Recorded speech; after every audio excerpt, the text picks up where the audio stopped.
Assalamualaikum sahabat, selamat datang di Sekisah, seputar kisah penuh hikmah, tanpa berlama-lama. Mari kita mulai kisahnya.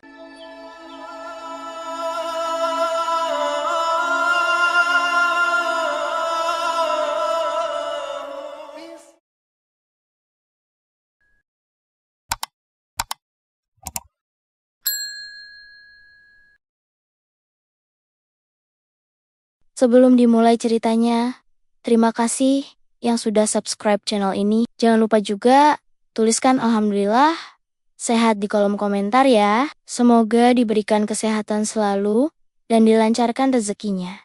Amin amin ya robbal alamin. Cerita dimulai. POV kakek. Bunyi langkah kaki beradu dengan lantai rumah sakit yang dingin. Tapi tidak ada langkah kaki yang kutunggu. Tidak ada suara anak-anakku yang bertanya, "Apa kabar, Ayah?" Tidak ada yang menyingkap tirai tipis di sekeliling tempat tidurku dan tersenyum dengan tulus. Tidak ada yang datang. Hari ini ulang tahunku yang ke-80. Aku menghitungnya sejak pagi, berharap setidaknya ada yang ingat. Namun hingga matahari condong ke barat, tidak ada tanda-tanda mereka akan datang. Anak-anak itu. Mereka hidup nyaman di luar sana, di atas uang yang dulu kukumpulkan dengan susah payah. Mereka sudah besar, sudah punya kehidupan sendiri. Tidak ada ruang untuk ayah tua, yang hanya bisa duduk di tempat tidur rumah sakit ini, menunggu ajal seperti menunggu antrean kasir di pasar swalayan. Lama, membosankan, dan tidak ada yang peduli. Seorang perawat masuk ke dalam kamar, membawa nampan berisi obat-obatan dan segelas air putih. Aku meliriknya sekilas. Dia bukan keluargaku. Dia hanya seseorang yang dibayar untuk ada di sini. Tapi kali ini, ada sesuatu di matanya yang berbeda. POV perawat. Aku melihatnya duduk di tempat tidurnya. Tatapan kosong mengarah keluar jendela. Matahari sore menyelimuti wajahnya dengan cahaya keemasan. Tapi tidak ada kehangatan di sana. Kakek ini sudah lama di rumah sakit. Aku tahu karena aku yang sering mengganti selimutnya, memeriksa tekanan darahnya, dan menyodorkan obat-obatannya. Aku juga tahu bahwa tidak ada satupun dari anak-anaknya yang pernah datang. Hari ini aku mendengar beberapa perawat lain membicarakan ulang tahunnya. 80 tahun, sendirian di rumah sakit. Aku menyesap napas dalam. Dulu, aku juga membiarkan orang tuaku sendirian.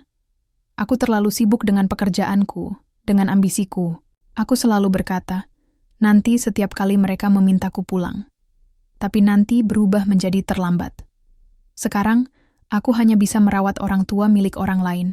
Aku melangkah mendekat dan meletakkan nampan di meja kecil di samping tempat tidurnya. "Selamat ulang tahun, Kek," kataku lirih. Dia menoleh, wajahnya kaku seperti marmer. "Siapa yang menyuruhmu bilang begitu?" Suaranya serak, getir. Aku menelan, ludah, merasakan dadaku sedikit sesak. Tidak ada. Aku hanya ingin mengucapkannya. Dia menatapku lama, seakan mencari kebohongan di mataku. Tapi aku tidak berbohong. "Terima kasih," katanya akhirnya, begitu pelan hampir seperti desahan napas. Untuk pertama kalinya, aku melihat matanya tidak hanya berisi kehampaan. Ada sesuatu yang lain di sana. Entah itu kesedihan, kehangatan, atau perasaan yang tidak bisa ia ungkapkan. Mungkin selama ini yang ia tunggu bukanlah anak-anaknya. Mungkin ia hanya menunggu seseorang untuk peduli. Dan mungkin aku bisa menjadi orang itu. POV kakek. Perempuan itu masih di sini. Duduk di kursi kecil di samping tempat tidurku. Memandangi langit yang perlahan berubah warna dari jingga ke ungu. Aku sudah lama tak terbiasa dengan kehadiran orang lain. Biasanya, orang hanya datang untuk menyodorkan obat, menuliskan sesuatu di papan kecil itu, lalu pergi begitu saja. Tapi dia tetap di sini, diam, seperti menungguku bicara lebih dulu. Aku menghela napas panjang. Sudah puluhan tahun aku hidup, dan di usia senja ini, aku merasa seperti seorang pemuda canggung yang tak tahu harus berbicara apa. "Kenapa kau masih di sini?" tanyaku akhirnya. Dia menoleh, sedikit terkejut, lalu tersenyum kecil. "Karena saya ingin. Aku mendengus pelan. Apa yang kau inginkan dari orang tua sepertiku? Aku tidak punya uang untuk diwariskan padamu. Dia tertawa kecil, tapi di matanya aku melihat sesuatu yang berbeda. Bukan tawa yang benar-benar bahagia, melainkan yang menyembunyikan sesuatu di baliknya. Saya bukan anak-anakmu, Kek. Saya tidak menginginkan hartamu. Aku menatapnya lama. Dia masih muda, mungkin baru 30-an. Wajahnya menunjukkan kelelahan yang lebih dari sekadar akibat bekerja di rumah sakit. Ada sesuatu di dalam dirinya, sesuatu yang patah, sama seperti diriku. Kau tidak pulang? Tanyaku. Dia tersenyum miris. Saya tidak punya rumah untuk pulang. Aku terdiam. Saya tinggal di asrama perawat, lanjutnya, mengaduk-aduk ujung lengan bajunya seakan gelisah. Orang tua saya sudah tiada. Sejak dulu saya terlalu sibuk, tidak pernah benar-benar meluangkan waktu untuk mereka. Dia mendesah, menatap kedua tangannya. Saya kira, jika saya bekerja keras, mereka akan bangga. Tapi saat saya sadar mereka hanya ingin saya pulang, semuanya sudah terlambat. Aku merasakan sesuatu mengendap di dada. Kisahnya terlalu dekat. Aku punya 3 anak, kataku tiba-tiba. Dia mendongak, tampak tertarik. 2 laki-laki, 1 perempuan, lanjutku. Seharusnya aku tidak sendirian di sini. Dia tidak mengatakan apapun, hanya mendengarkan. Dulu, aku bekerja keras untuk mereka. Aku membangun bisnis, mencari uang, memastikan mereka punya kehidupan yang layak. Aku berpikir, kalau aku cukup kaya, mereka akan selalu bersamaku. Tapi ternyata, semakin banyak uang yang aku punya, semakin jauh mereka pergi. Aku menoleh ke jendela, melihat bayangan samar, wajahku di kaca. Mereka masih hidup, masih sehat, tapi bagiku, mereka lebih mati daripada orang yang sudah di liang lahat. Sunyi. Aku merasa tenggorokanku sedikit tercekat. Aku tidak terbiasa berbicara sebanyak ini. Sudah bertahun-tahun aku menyimpan semuanya. Sendiri, saya menyesal, ucapnya lirih, aku meliriknya. Untuk apa? Untuk tidak ada di sisi mereka saat masih bisa. Aku terdiam sebentar, lalu tertawa kecil. Tawa yang lebih pahit daripada obat yang harus kutelan setiap hari. Aku menyesal untuk sebaliknya, kataku. Aku ada di sisi mereka, tapi tetap saja aku kehilangan mereka. Kami diam untuk waktu yang lama. Tak perlu kata-kata lagi. Aku tahu, dan dia tahu. Kami adalah 2 orang asing yang berbeda dunia, tapi dengan luka yang sama. POV perawat. Aku mendengar kata-kata kakek, dan hati ini terasa begitu berat. Aku ingin sekali berkata sesuatu yang bisa menghiburnya, tetapi aku tahu, tidak ada yang bisa mengubah kenyataan. Kakek sudah terlambat, dan begitu juga denganku. Aku menatap tanganku, merenungi kalimat-kalimat yang terucap tadi. Mungkin, jika aku bisa kembali ke masa lalu, jika aku bisa mengubah pilihan-pilihanku, mungkin orang tuaku masih ada di sini. Tapi kenyataannya, mereka sudah tiada. Aku tidak punya kesempatan lagi, namun kakek masih punya kesempatan. Dia masih bisa mencari kedamaian dengan anak-anaknya. Dia masih bisa memperbaiki hubungan itu, meski terasa begitu berat dan penuh luka. Aku ingin sekali memberitahunya, memberi harapan bahwa masih ada waktu, meskipun aku sendiri merasa sangat ragu. Ada satu hal yang saya pelajari dari pengalaman saya sendiri. Kataku akhirnya, suaraku hampir hilang. Kadang, kita harus berhenti mencari orang yang tidak peduli, dan mulai belajar untuk berdamai dengan diri kita sendiri. Aku tidak tahu apakah kata-kataku ini akan bisa membantu kakek. Tapi mungkin, hanya itu yang bisa kuberikan saat ini. POV kakek. Pagi itu, aku terbangun dengan rasa pusing di kepala. Semalam aku hanya tertidur sebentar. Perasaan kosong terus mengusikku. Namun, tiba-tiba ada suara gaduh dari luar kamar. Dan itu membuatku terbangun lebih cepat. Suara langkah kaki yang berat, suara pintu rumah sakit yang terbuka, dan percakapan yang terdengar samar di lorong. Aku tidak bisa mengabaikannya. Langkah-langkah itu terlalu familiar. Langkah anak-anakku, 2 laki-laki dan 1 perempuan, yang sudah lama tak kudengar, mereka datang. Aku memandang pintu dengan cemas, berharap tapi juga takut. Akhirnya, pintu kamar terbuka dan 3 wajah yang sudah lama tidak kulihat muncul di depan mataku. Anakku yang pertama, yang selalu menyebutku ayah dengan nada dingin dan terpaksa, berjalan masuk dengan pakaian rapi. Di belakangnya, anak kedua, laki-laki yang lebih muda, dan terakhir anak perempuan yang selalu berusaha terlihat baik, meskipun aku tahu niatnya. Tapi kali ini, tidak ada pelukan atau senyum hangat. Tidak ada ucapan, "Selamat pagi, ayah." Hanya wajah-wajah yang kosong, penuh dengan ekspresi yang tidak ku mengerti. "Kenapa kalian datang?" Aku mengangkat kepala sedikit, berusaha untuk tidak menunjukkan kelemahanku. Anak laki-laki pertama menatapku, seolah mencari kata-kata yang tepat, lalu berkata dengan nada yang biasa. "Kami datang untuk membicarakan hal yang penting, ayah." "Hal yang penting?" Aku menatap mereka, mencoba membaca ekspresi mereka. Tidak ada perasaan di mata mereka, hanya kewajiban. "Ya," jawab anak perempuan.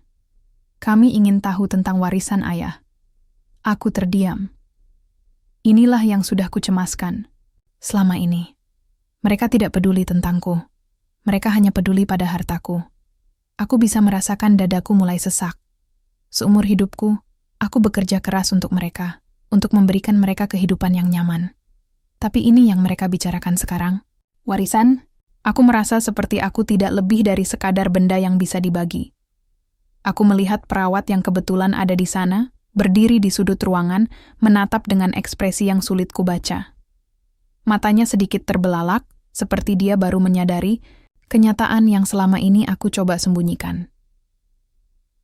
Apakah ini waktu yang tepat untuk membicarakan ini? Suara perawat terdengar pelan, tapi cukup untuk menarik perhatian mereka.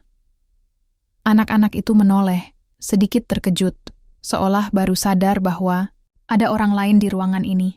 "Ada apa, Nona?" Tanya anak laki-laki kedua, tampak bingung. Perawat itu menatapku sejenak, lalu menjawab, "Saya pikir kita semua harus memberikan sedikit waktu untuk kakek sebelum membicarakan hal-hal lain." Aku melihat anak-anak itu menatap. Perawat dengan tajam, seolah tidak suka dengan intervensinya. Tapi, entah kenapa, aku merasa sedikit lega. Setidaknya, ada seseorang yang peduli padaku. "Sudah cukup," kata anak perempuan, suara tajam.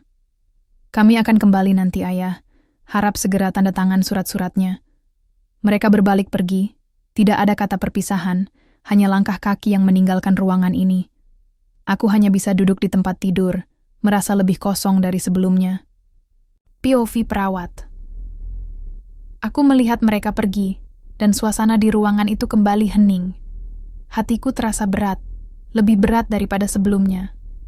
Aku tahu kakek pasti merasa sangat terluka, dan aku ingin melindunginya, tetapi aku tahu aku hanya seorang perawat, tidak lebih dari itu. Aku melangkah mendekat, duduk di samping tempat tidurnya. Kakek menatapku dengan mata yang penuh keletihan. "Aku sudah tahu mereka datang untuk itu," katanya dengan suara serak. "Mereka hanya peduli tentang hartaku, tidak peduli tentang aku." Aku mengangguk pelan. "Saya sangat menyesal, kakek.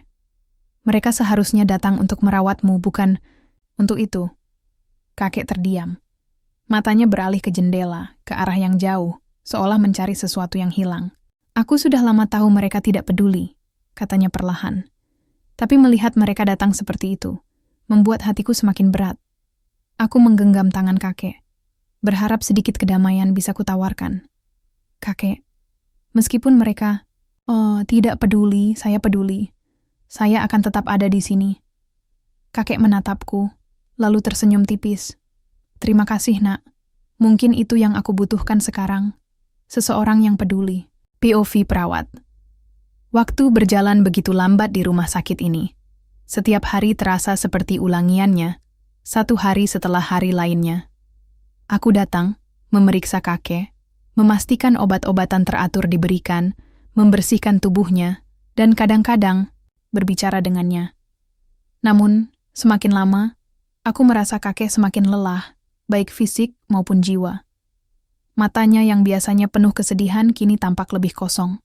Wajahnya semakin menua setiap harinya, kulitnya lebih pucat, dan tubuhnya semakin kurus. Aku mencoba berbicara dengannya, meskipun aku tahu kadang-kadang dia hanya mendengarkan tanpa memberi respon. Seringkali, dia hanya menatap langit-langit kamar rumah sakit, seakan mencari jawaban yang tak kunjung datang. Saya tidak tahu berapa lama lagi saya bisa bertahan, Nak. Katanya suatu hari, suara serak dan lemah. Saya merasa tubuh ini sudah tidak mampu lagi. Aku menggenggam tangannya, mencoba memberi ketenangan. Kakek, kamu sudah bertahan begitu lama.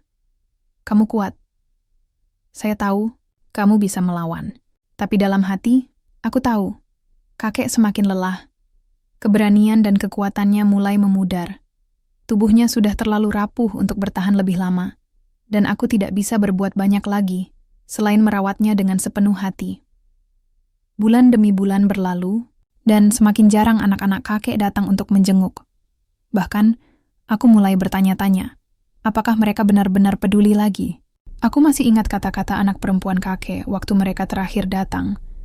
Hanya untuk membicarakan warisan. Tidak ada perhatian atau kasih sayang untuk sang ayah. Sejak saat itu mereka tidak pernah kembali.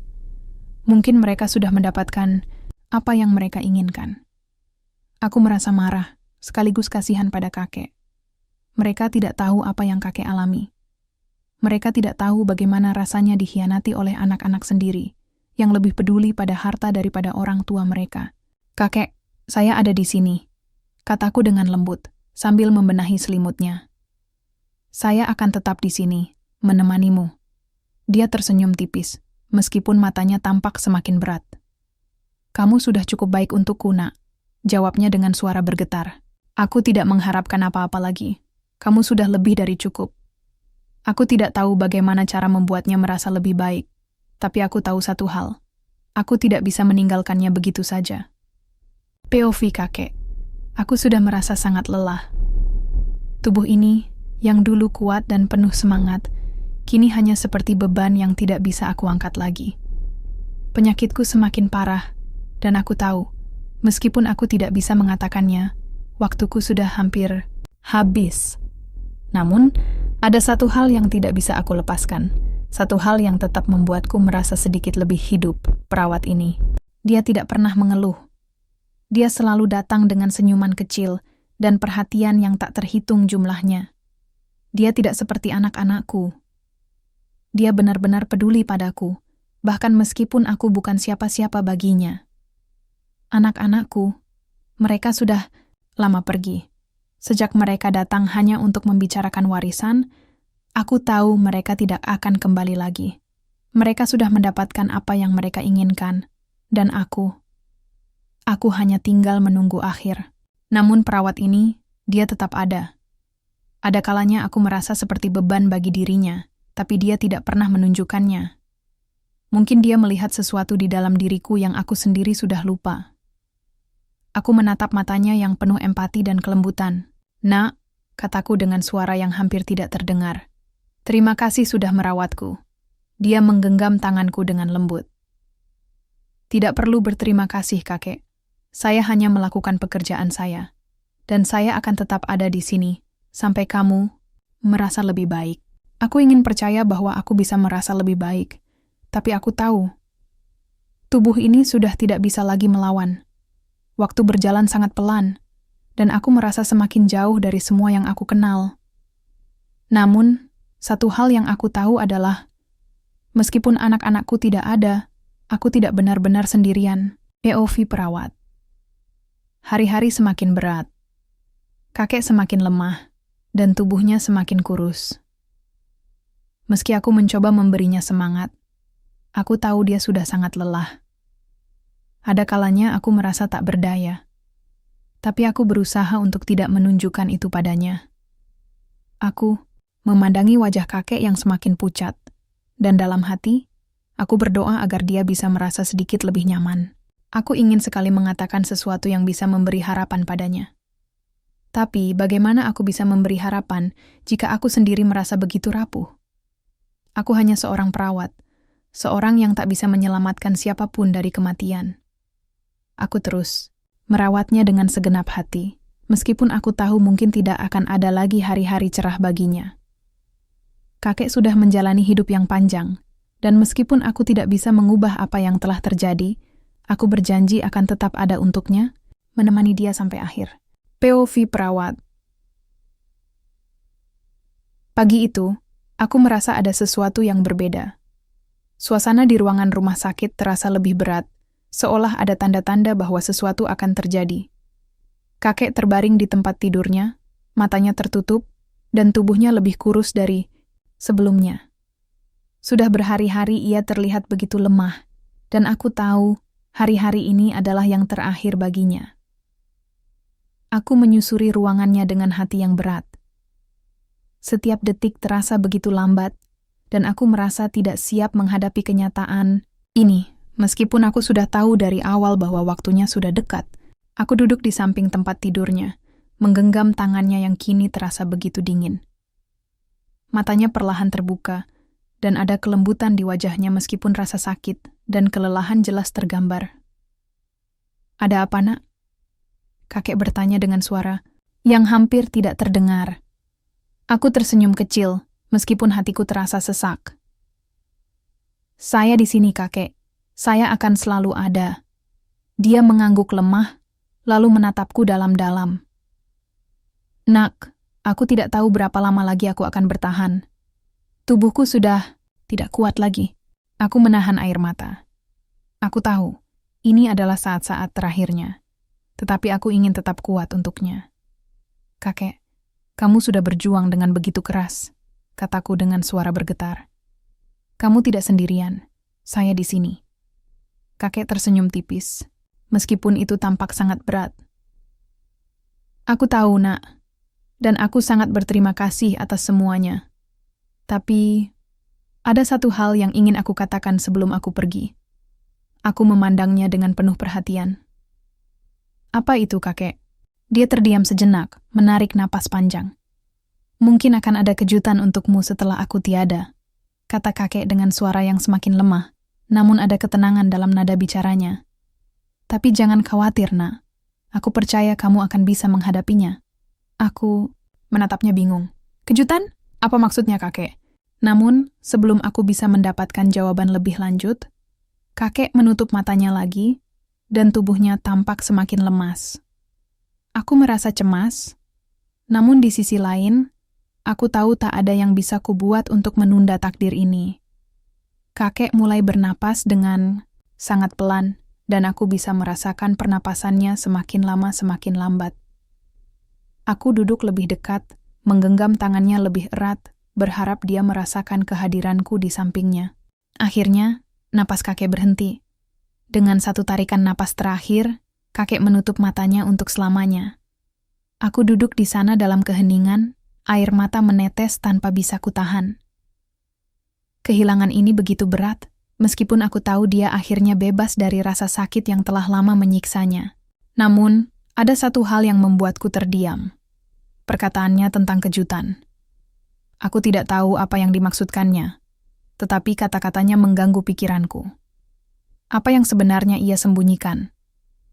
Aku hanya bisa menatap tubuhnya yang terbaring diam, berharap bahwa kepergiannya adalah sebuah jalan menuju kedamaian. POV kakek. Perlahan, aku merasa diriku semakin jauh dari dunia ini. Mataku yang berat mulai menutup, dan perasaan itu datang. Perasaan damai yang telah lama kutunggu. Akhirnya, aku tidak perlu lagi merasakan kesakitan ini. Namun, sebelum semuanya berakhir, aku ingin menyampaikan satu hal yang penting pada perawat ini. Dia adalah orang yang paling peduli padaku saat semua orang pergi. Aku tidak bisa memberitahunya semuanya, tapi setidaknya aku bisa memberinya petunjuk. "Ada kejutan, Nak," kataku pelan, berharap dia mengerti sesuatu yang lebih besar dari sekadar perpisahan ini. Lalu, dengan perlahan, aku menghembuskan napas terakhirku. POV anak laki-laki. Pertama, aku menghela napas lega begitu mendengar kabar bahwa ayah telah meninggal. Mungkin terdengar kejam, tapi setelah bertahun-tahun mengabaikan keberadaannya, kini aku bisa merasa sedikit lebih tenang. Tidak ada lagi yang menghalangi. Harta ayah yang selama ini aku dambakan akhirnya akan jatuh ke tangan kami. Kami yang seharusnya berhak. Aku memandang adik-adikku dengan senyum tipis. Akhirnya, kita bisa mendapatkan bagian kita, kataku. Meskipun ada sedikit kegelisahan yang aku coba sembunyikan. Ayah sudah lama tidak memberi kita apa yang kita inginkan. Sekarang semuanya milik kita. Anak laki-laki kedua hanya mengangguk, tidak banyak bicara. Anak perempuan, yang selalu terlihat sedikit lebih bijak dalam urusan ini, menatapku dengan serius. Kita harus segera urus semuanya. Jangan sampai ada halangan. Ayah kita sudah lama sakit, dan kita tidak bisa menunggu lebih lama lagi. Kami semua sepakat. Itu sudah direncanakan sejak lama. Dan kini, setelah ayah pergi, semua itu akan menjadi milik kami. Kami berangkat ke rumah ayah, rumah yang kini kosong setelah kepergiannya. Suasana di sekitar rumah itu terasa sepi, berbeda dari masa-masa ketika kami masih tinggal di sana. Ayah meninggal di rumah sakit, tetapi semua hal tentang harta dan warisan pasti akan dibicarakan di sini. Begitu memasuki ruang tamu, kami melihat seorang pria parubaya yang tampaknya merupakan orang kepercayaan ayah. Dia berdiri di depan meja, memegang sebuah map coklat tua yang tampaknya sangat penting. Kami tidak mengenalnya. Dia menatap kami dengan serius, lalu berkata, "Saya adalah orang yang dipercayakan oleh ayah kalian untuk menyampaikan surat wasiatnya." Anak perempuan ayah mengernyitkan dahi. Surat wasiat? Kami sudah mendengar banyak tentang harta ayah. Jadi ini adalah waktunya? Ken? Orang itu mengangguk. Iya, tapi ada sesuatu yang perlu kalian ketahui terlebih dahulu. Aku merasakan ketegangan meningkat di antara kami. Apa yang dia maksud? Pria itu membuka map dan mengeluarkan surat wasiat ayah. Ayah kalian meninggalkan warisan, tapi bukan untuk kalian. Anak laki-laki kedua terdiam, tampaknya sulit percaya. Apa maksudmu bukan untuk kami? Kami ini anak-anaknya, warisan itu pasti untuk kami. Orang itu menatap kami dengan mata yang tenang. Ayah kalian memang mencintai kalian, tetapi dia memiliki alasan untuk memberikan hartanya kepada orang lain. Kami semua terdiam. Apa yang sedang dia bicarakan? Siapa yang dia berikan hartanya? Tanya anak perempuan dengan nada tidak sabar. Orang itu membuka surat wasiat dan menunjukkan nama yang tertulis di dalamnya. Nama itu, Lina Haryani, bukan nama yang kami kenal. Apa ini? Tanyaku dengan nada kesal. Siapa dia? Orang itu tidak segera menjawab. Dia menatap kami dengan pandangan yang sangat serius. Lina Haryani adalah seorang perawat yang merawat ayah kalian di akhir hidupnya. Dia adalah orang yang ayah percayai lebih dari siapapun. Aku merasa marah. Bagaimana bisa? Kami yang meninggalkan ayah sendirian di rumah sakit. Kami yang lebih mementingkan diri kami sendiri dan harta milik ayah. Dan dia, seorang perawat biasa, mendapatkan semuanya. Lalu, ada satu hal yang membuatku terdiam. Orang itu menambahkan, Lina Haryani adalah satu-satunya orang yang tahu tentang ini. Dia juga yang terakhir kali mendampingi ayah sebelum beliau meninggal. Aku terdiam, memandangi surat wasiat itu dengan perasaan campur aduk. Bagaimana mungkin kami tidak tahu soal ini? Gumamku, mencoba mencerna semuanya. Orang itu kemudian mengeluarkan sebuah surat lagi, satu yang ditulis oleh ayah beberapa hari sebelum meninggal. Ayah kalian meminta agar saya menyampaikan ini. Dia ingin kalian tahu bahwa ada sesuatu yang harus kalian pelajari tentang nilai-nilai yang lebih penting daripada sekadar harta. Aku menatapnya bingung. Apa maksud ayah? Apa yang sebenarnya dia pikirkan sebelum meninggal? Orang itu berdiri dan mengangkat tangan. Saya minta maaf jika ini mengejutkan kalian, tapi begitulah yang ayah kalian inginkan. Kami masih terdiam, bingung, marah, dan terkejut. Apa yang terjadi dengan ayah kami? Aku melirik surat yang masih terpegang di tangan orang itu. Nama Lina Haryani terus berputar di pikiranku. POV Lina. Setelah kepergian kakek, hidupku kembali ke rutinitas biasa. Setiap hari aku datang ke rumah sakit, menjalani pekerjaan sebagai perawat dengan penuh dedikasi. Meskipun aku merasa ada kekosongan setelah kakek meninggal, aku mencoba untuk tidak terlalu memikirkannya. Bagiku, kakek adalah seorang pasien yang sangat aku sayangi. Dan aku merasa tenang, karena setidaknya aku bisa memberikan perhatian dan kasih sayang kepadanya di akhir hidupnya. Kakek Surya. Begitulah aku memanggilnya. Nama yang sering aku sebut dalam hati setiap kali aku merawatnya. Meskipun dia sudah tua, lemah, dan sakit, kakek selalu berusaha menunjukkan senyum hangatnya kepada saya. Dia adalah orang yang penuh dengan cerita, kenangan masa lalu yang membuatnya begitu berarti bagi saya. Kakek Surya, meski tidak pernah meminta banyak, selalu mengajarkan saya tentang kesabaran dan pengorbanan. Walaupun anak-anaknya tidak pernah datang menjenguknya. Namun hari-hari tanpa kakek terasa berbeda. Mungkin karena selama ini aku telah memberi banyak waktu dan perhatian padanya, sekarang aku merasa sedikit kehilangan. Terkadang aku masih teringat pada senyum kecilnya yang meski lemah, selalu memberi rasa damai setiap kali kami berbicara. Hari itu, seperti biasa, aku selesai bertugas dan mulai membereskan perlengkapan di ruang perawatan. Aku baru saja menggulung selimut ketika seorang pria paruh baya masuk. Wajahnya tampak serius, dan aku tidak mengenalnya. "Maaf, Nona Lina," katanya dengan suara berat. "Apakah Anda memiliki waktu sebentar?" Aku mengangguk, sedikit bingung dengan kedatangannya. "Tentu, ada apa?" Pria itu mendekat, lalu duduk di kursi yang ada di dekatku. Matanya menatapku dengan tajam, namun ada sesuatu yang membuatku merasa sedikit cemas. "Saya Andi Pratama, orang yang dipercayakan oleh keluarga kakek Surya untuk menyampaikan pesan dan juga surat wasiatnya," katanya. Aku terkejut. "Surat wasiat, kakek Surya?" Saya tidak tahu apa yang dimaksud.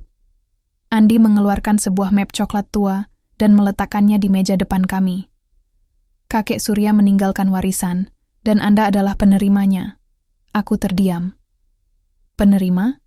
Maksud Anda, saya?" Dia mengangguk pelan. "Iya, kakek Surya memutuskan untuk memberikan seluruh harta miliknya kepada Anda." Aku merasa seolah dunia berhenti sejenak. Tapi, saya bukan siapa-siapa bagi kakek Surya. Saya hanya seorang perawat. Saya hanya merawatnya di akhir hidupnya. Andi menatapku lebih dalam. "Itulah yang kakek Surya inginkan. Beliau sangat mempercayai Anda lebih dari siapapun, bahkan anak-anaknya sendiri. Dia merasa Anda adalah satu-satunya yang tulus dalam merawatnya." Aku merasa bingung dan terkejut. Tidak tahu bagaimana harus merespon. Ini seperti mimpi buruk yang tak pernah kubayangkan. Aku tidak menginginkan warisan itu. Tidak ada niat untuk mengambil sesuatu yang bukan milikku. Tapi kenyataannya, ini adalah keinginan terakhir kakek Surya yang harus aku hormati. Saya harus memikirkannya dulu. Jawabku akhirnya, berusaha tenang meskipun hatiku bergejolak. Andi mengangguk. "Tentu, tidak ada paksaan.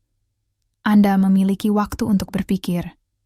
Dia berdiri dan meninggalkan ruangan, meninggalkan aku dengan seluruh dokumen yang bisa mengubah hidupku dalam sekejap. Aku menatap surat-surat itu dengan perasaan campur aduk. POV Lina. Setelah Andi pergi, aku duduk sejenak di kursi, memandangi dokumen-dokumen yang ada di meja. Segala perasaan tentang tugas perawat yang selalu kuanggap sebagai panggilan hidup kini terasa jauh. Aku tidak tahu harus berbuat apa. Seperti, apa hidupku nanti jika aku menerima warisan ini? Apakah aku siap menerima tanggung jawab ini? Namun satu hal yang pasti, kakek Surya tidak pernah meminta apapun dari aku selain perhatian. Dan meskipun warisan ini datang dengan banyak pertanyaan, aku tahu ini adalah keputusan yang harus aku hormati. Tapi mengapa aku merasa ada sesuatu yang belum terungkap? Sesuatu yang lebih besar daripada sekadar warisan ini? Aku harus mencari tahu. POV Lina. Setelah berhari-hari berpikir, akhirnya aku memutuskan untuk menerima warisan yang diberikan kakek Surya. Meskipun ada banyak pertanyaan yang belum terjawab, aku merasa ini adalah keputusan yang harus kuambil.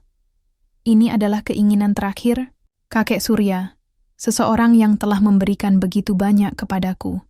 bukan hanya sebagai pasien yang aku rawat, tetapi sebagai seorang manusia yang penuh dengan kisah hidup, kasih sayang, dan pelajaran tentang kehidupan. Aku menandatangani semua dokumen yang diberikan oleh Andi, orang yang dipercayakan untuk menyampaikan pesan-pesan terakhir kakek Surya. Tanpa tahu pasti apa yang akan terjadi selanjutnya, aku merasa ada kekuatan dalam keputusan ini. Aku tidak hanya menerima harta, tapi juga tanggung jawab besar yang datang bersamanya. Sehari setelah menandatangani surat-surat tersebut, aku duduk di ruang kerjaku, memandangi surat warisan yang telah aku terima. Hati ini masih bergolak. Aku merasa canggung, seakan ada sesuatu yang lebih besar menungguku, sesuatu yang tidak aku ketahui. Aku ingat perkataan kakek Surya beberapa hari sebelum dia meninggal. Mungkin akan ada kejutan untukmu setelah aku tiada. Kata-kata itu bergema di kepalaku. Apa maksudnya? Aku mulai bertanya-tanya jika warisan ini hanya permulaan dari sesuatu yang lebih besar, sesuatu yang lebih dalam. Hari itu, aku memutuskan untuk pergi ke rumah yang telah diwariskan padaku. Rumah kakek Surya. Rumah yang selama ini kosong dan hanya menyimpan kenangan. Ketika aku tiba di depan rumah, suasana terasa asing, tapi di sisi lain terasa hangat, seperti rumah yang pernah penuh dengan kehidupan. Aku membuka pintu dan berjalan masuk. Rumah ini, yang dulunya menjadi tempat tinggal kakek Surya, kini menjadi milikku. Aku berjalan dari ruang tamu hingga ke kamar-kamar yang dulu sering aku bersihkan dan rawat. Setiap sudut rumah ini mengingatkanku pada kakek Surya. Seperti ada sesuatu yang menunggu untuk diungkapkan. Di salah satu ruangan, aku menemukan sebuah lemari tua yang tertutup rapat. Tanpa sadar, aku membuka pintunya. Di dalamnya, ada sebuah kotak kayu kecil yang tampak sangat tua. Aku meraihnya dan membuka kotak tersebut. Di dalamnya ada sebuah surat yang tertulis dengan tangan kakek Surya. Surat itu sangat pribadi. Di dalamnya, kakek Surya mengungkapkan perasaannya tentang keluarganya, tentang anak-anaknya yang mengabaikannya, tentang keputusan yang harus ia ambil tentang warisan ini. Tapi ada satu kalimat yang sangat mengguncang hatiku. Saya tahu saya mungkin tidak punya banyak waktu, dan mereka tidak akan pernah mengerti. Tapi saya ingin Lina memiliki ini, karena dia adalah satu-satunya yang menunjukkan kasih sayang tanpa pamrih. Saya ingin dia tahu bahwa warisan ini lebih dari sekedar materi. Ini adalah cara saya untuk memberikan sedikit kedamaian bagi dirinya yang selalu memberi tanpa meminta apapun. Aku terdiam. Ternyata, kakek Surya sudah memutuskan semuanya jauh sebelum dia meninggal. Ini bukan hanya warisan harta. Ini adalah warisan kepercayaan, kasih sayang, dan sebuah pelajaran hidup. Kakek Surya tidak hanya memberiku uang atau properti. Dia memberiku kesempatan untuk memahami makna kehidupan dan pengorbanan sejati. Aku duduk di lantai, memeluk surat itu, merasa sangat bersyukur dan terharu. Di balik warisan yang tampak seperti sebuah hadiah duniawi, ada sebuah pesan yang jauh lebih dalam. Kakek Surya ingin aku tetap berbuat baik, tetap peduli, dan tidak melupakan nilai-nilai yang lebih penting daripada sekedar kekayaan. Kini, rumah ini milikku. Tapi lebih dari itu, aku mewarisi sebuah tanggung jawab untuk meneruskan kasih sayang yang telah kakek Surya berikan padaku. Ini bukan hanya tentang harta. Ini tentang bagaimana aku memilih untuk hidup setelah semua ini. Setelah menerima warisan ini, hidupku berubah. Aku tidak hanya menjadi pemilik harta yang diberikan kakek Surya, tetapi juga mewarisi nilai-nilai yang jauh lebih berharga. Aku merasa lebih dekat dengan kakek Surya meskipun dia telah tiada. Keputusannya untuk memberikan harta kepada seseorang yang tidak ada hubungannya secara darah, membuktikan bahwa cinta dan perhatian yang tulus bisa datang dari siapa saja, bukan hanya keluarga. Dan aku, Lina, akan berusaha melanjutkan warisan itu. Tidak hanya dalam bentuk materi, tapi juga dalam bentuk perbuatan. Aku akan terus menjadi perawat yang peduli, yang memberikan kasih sayang kepada mereka yang membutuhkan, seperti yang dilakukan kakek Surya padaku. Sekian kisah dari kami, jadi jangan lupa like, komen, dan subscribe channel ini. Wassalamualaikum warahmatullahi wabarakatuh. أحب الوفاء بشتى الصور أحب الوفي الأمين الأغر فأهل الوفاء كلون السحاب وحسن الربيع وما